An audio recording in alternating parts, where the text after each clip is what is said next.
So my name is Mason Donovan. I am a Generation Xer. Thank you for inviting me to share my thoughts and opinion today, and also for sharing a Saturday morning, a beautiful Saturday morning here as well. And so when we speak, we're speaking as individuals, but also representatives of our groups. And it's very easy when you look at us and we're talking about a group to see exceptions.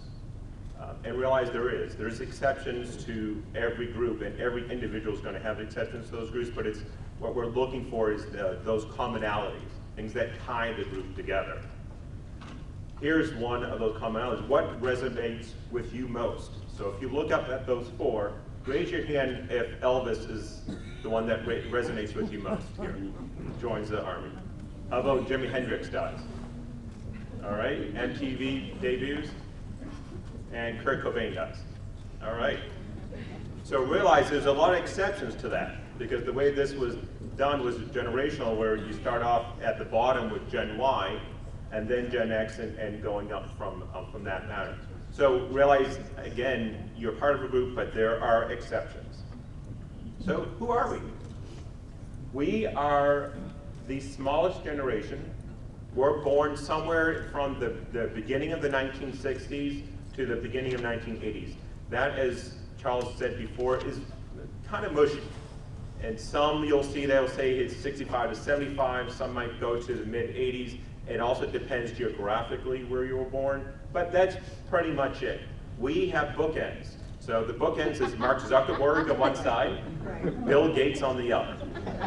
So Bill Gates being 54, Mark Zuckerberg's turning right around 30 right now. So that it's that 31 to 50 years young, we like to say.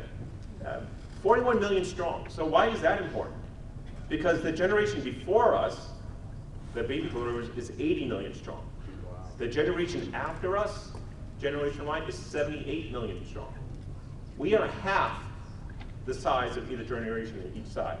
We are the most highly educated. Now that doesn't mean we're the smartest. It just means by a percent of our population, we have the most amount of degrees and most amount of advanced degrees. Now this is interesting. You have the high percent of education, but one of the lowest voting participation rates. And we'll go into that later. And when you look at that, it's about how can you help? What really defined us? So what defined us was, we're latchkey children. We grew up and for the most part, both of our parents were working. We were children of a very high divorce rate. I'm a child of divorce. The fall of the Soviet Empire, and when I say the fall, it's not only sometimes literally, but also perception-wise. So also the fall of the Catholic Church. Now I grew up Catholic, an Irish Catholic, of one of 8 children, and during that time we saw that a lot of things came up with the Catholic Church, and realized that when we see things as the same. So a church is a church. If you're not involved in it, it's all one. Follow the economic promise. This was big. The energy crisis. Our parents, who were very loyal to their employers, we saw them laid off. We also saw the savings and loan crisis, Black Monday, and just again, that being loyal to the employers, that happened during our formative years, during our teenage years. Fall of the social safety net. We were the first generation since Social Security was put into place that said, it won't be there for you. You're going to pay into it today, and it was told to me over and over again, it will not be there for you. You better start investing in 401k. So that started becoming very popular in my generation. My generation, when it started first getting out of college, it was during the 80s, and that time there was a depression. So we hit it hard when we first went out. Fall of science. So the AIDS crisis happened, and there was people dying everywhere, and we thought science was this institution that can save anybody, right? It wasn't. Chernobyl happened. The Challenger disaster. And that's very personal, the Challenger disasters, to those who are here in New England, especially those in New Hampshire. I was in high school when I was watching off, and they had all of us kids going there, we're looking at every TV, watching up, and Chris McCall was going up there, and we saw this puff of smoke. We thought, wow, that must be what happens, right? Because I've never seen a shuttle go up. And then we started hearing, wow, what happened?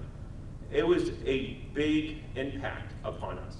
That we had counselors come in for weeks after that and talk to us about that, because it really impacted us, thinking that, that science was infallible. So that's what turned us away. Where did we turn to?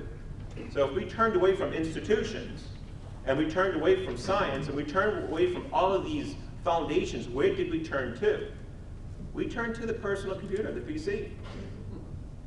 We turned to video games. We turned away from reality and into virtual reality.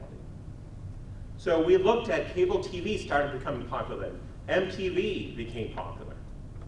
And MTV, again, was another way to escape reality. The internet, I know Al Gore said he invented it, but it was Tim Berners-Lee that really is the one most considered the founder of the internet. We embraced it and we really got into that. And we started that social network. So if you think again on the bookend, you look at that Bill Gates, the personal PC, the epitome of the personal PC, and then the other side of the bookend being Mark Zuckerberg. If you don't know him, he's the CEO of Facebook. That's the generational shift from the PC and then to social networking. And then venture capital. It was about the .com era. It was about jumping in there. It was also about standing on your own and being individual. So getting away from no trust institution, realizing that we're going to be loyal, but we're going to be loyal to our cause. We're going to be loyal to ourselves, but not to the employer, not to the church. Now, when I say that, it means not to a specific building. We will hawk churches.